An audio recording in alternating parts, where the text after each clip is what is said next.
국민의당 국회의원 안철수입니다.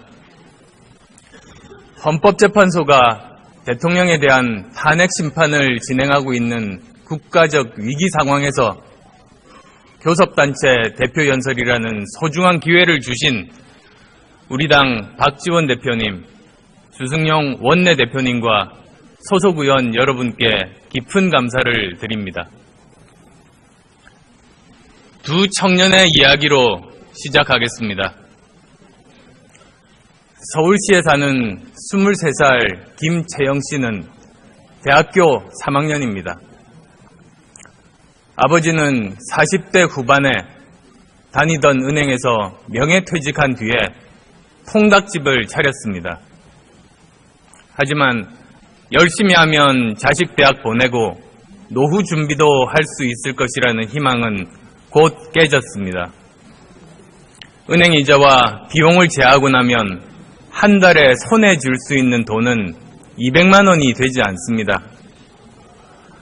아이 학비는 고사하고 생활을 유지하기도 빠듯한 수준입니다. 아버지를 돕던 어머니는 이제 식당 일을 나갑니다.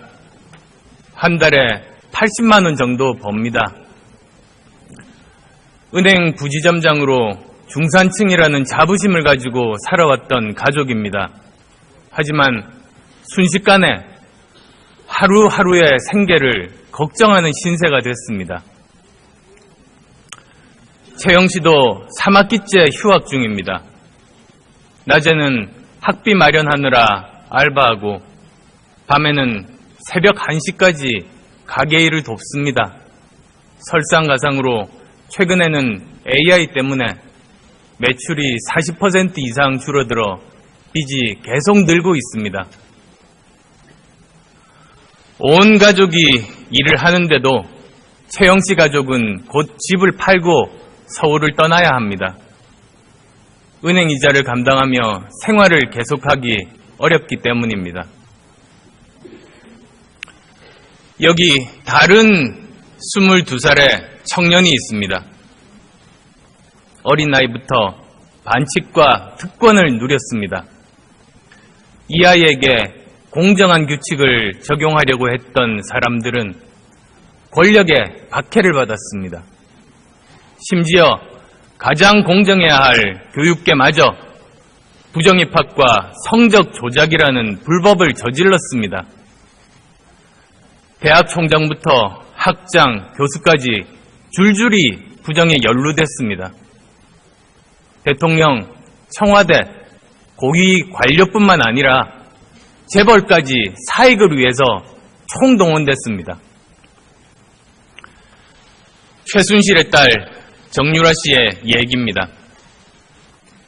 국민들은 짓밟힌 공정의 가치 앞에서 분노했습니다. 빼기, 실력을 짓밟는 사회에 분노했습니다. 비폭력 시민혁명은 국민을 영원히 속이려고 했던 부패 집단의 사슬을 백일화에 드러냈습니다. 국민의 일부를 처음부터 끝까지 속일 수는 있습니다. 또한 국민의 전체를 일시적으로 속일 수도 있습니다. 그러나 국민 전체를 끝까지 속이는 것은 불가능합니다. 국민들의 한결같은 요구는 공정한 나라를 만들라는 겁니다. 우리 사회 모든 분야에서 부패 기득권 세력이 쌓아올린 불공정의 거대한 탑을 무너뜨리고 대한민국을 함께 살아갈 수 있는 공정한 나라로 바꾸라는 겁니다. 블랙리스트 사건은 민주주의를 뿌리채 뒤흔든 매우 중대한 사건입니다. 인간의 존엄을 짓밟고 헌법 가치를 파괴했습니다. 자유의 소중함을 새삼 일깨웠습니다. 민주주의는 생각이 다른 사람들과 함께 살아가는 것입니다. 누구나 불이익에 대한 우려 없이 자신의 생각을 말할 수 있다면 그 사회는 자유사회입니다. 그렇지만 두려움 때문에 그렇게 하지 못하는 사회라면 그 사회는 공포사회입니다. 우리 모두는 자유를 위협하는 권력에 맞서 싸울 의무를 가지고 있습니다. 공정과 자유의 가치를 지속 가능하게 하는 것이 책임입니다. 책임지지 않는 정치는 부패합니다. 책임지지 않는 정치는 만악의 근원입니다. 이 엄청난 국가범죄에도 불구하고 제대로 반성하거나 책임지는 사람이 없습니다. 나라가 이 지경이 됐는데도 대통령은 물론이며 단 한 명의 강요도 책임지는 사람이 없습니다. 이익은 사유화하고 손실은 사회화하는 나라를 더 이상 이대로 방치할 수 없습니다. 어려울 때일수록 기본으로 돌아가야 합니다. 무너진 공정, 자유, 책임의 가치를 다시 바로 세워야 합니다. 나라 곳곳에 공정, 자유, 책임의 가치가 뿌리 내리도록 해야 합니다. 그래야 구체제를 청산할 수 있고 미래로 나아갈 수 있습니다. 우리는 5대 절벽의 낭떠러지 앞에 서 있습니다. 먼저 수출 절벽입니다. 58년 만에 처음으로 2년 연속 수출이 감소했습니다. 세계적인 경기 침체, 보호무역 추세와 맞물리면서 올해도 낙관할 수 없습니다. 다음으로 내수절벽입니다. 작년 말로 가계부채는 1,300조 원을 돌파했습니다. GDP 대비 OECD 국가 최고 수준입니다. 빚이 많으니 소비 여력이 없는 것은 너무나도 당연합니다. 전세가 월세로 바뀌면서 특히 아파트 앞 상가들이 직격탄을 맞고 있습니다. 일자리 절벽은 심각합니다. 특히 청년 실업률은 작년 9.8%로 사상 최고 수준입니다. 특히 여기에는 일자리를 찾다 지쳐서 포기한 청년이나 불과 몇 시간 정도의 아르바이트를 하는 청년은 실업자로 포함되지 않습니다.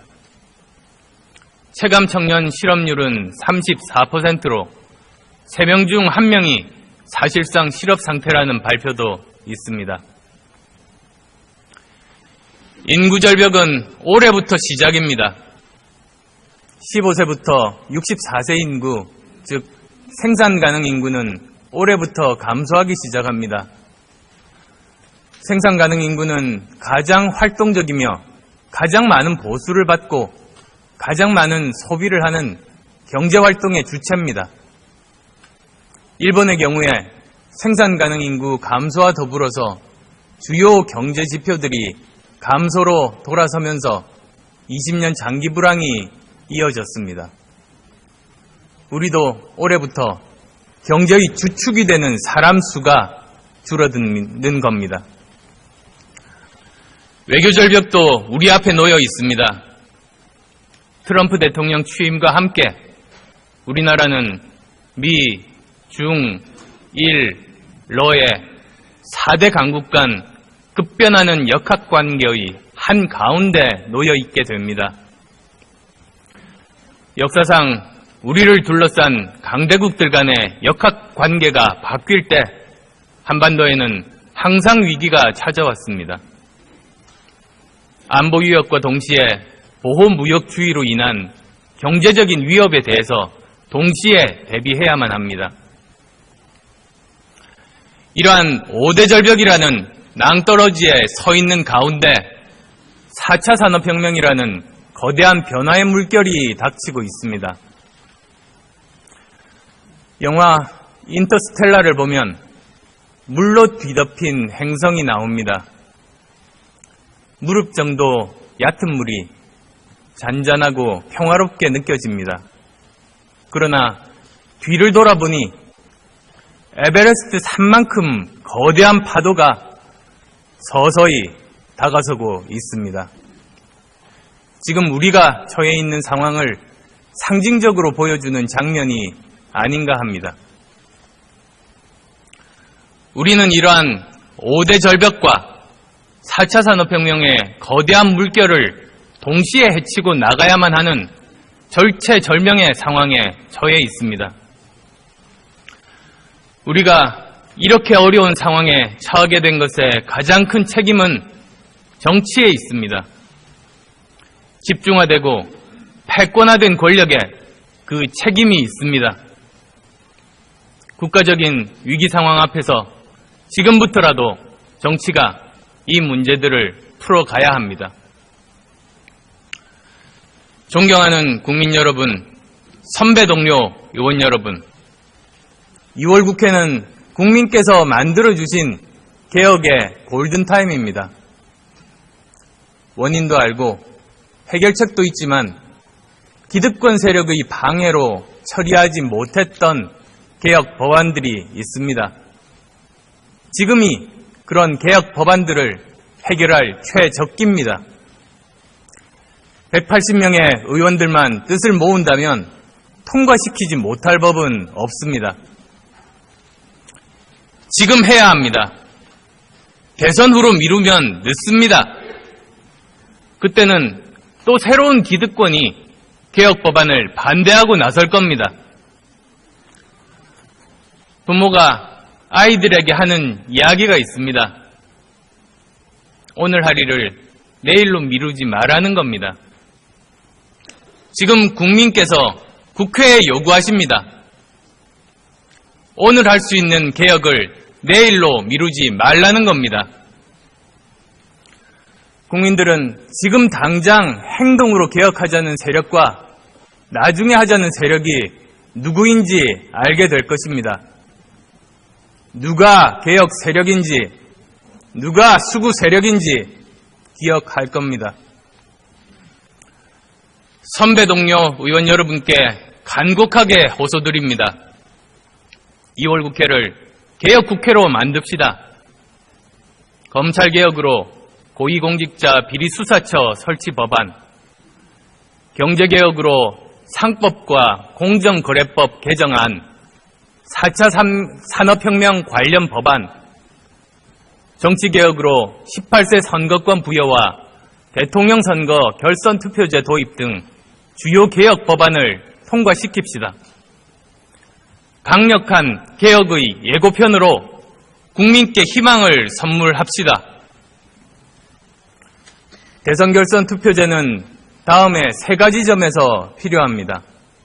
먼저 다음 대통령은 수많은 개혁 과제를 해결해야 합니다. 결선 투표를 거쳐서 과반 이상의 국민의 선택을 받아야 안정적으로 개혁을 추진할 수 있습니다. 또한 다음 대선은 60일 이내에 치러져야 하기 때문에 사상 최악의 네거티브 선거가 될 거라는 우려가 많습니다. 결선 투표가 도입되면 네거티브 선거로 2등 내에 들 수는 있어도 적을 많이 만들어서 1등은 하기 힘들게 됩니다. 따라서 네거티브 선거를 최소화할 수 있습니다. 그 밖에도 연대 시나리오는 사라지고 정책 선거에 집중할 수 있습니다. 모든 정당이 완주하면서 자신의 정책으로 유권자의 평가를 받게 됩니다. 정치인에 의한 연대가 아니라 국민에 의한 연대, 결과를 위한 연대가 아닌 결과에 의한 연대가 만들어질 수 있습니다. 이러한 장점에 동의하면서도 위헌의 가능성이 있다고 시도조차 하지 않는 것은 잘못된 겁니다.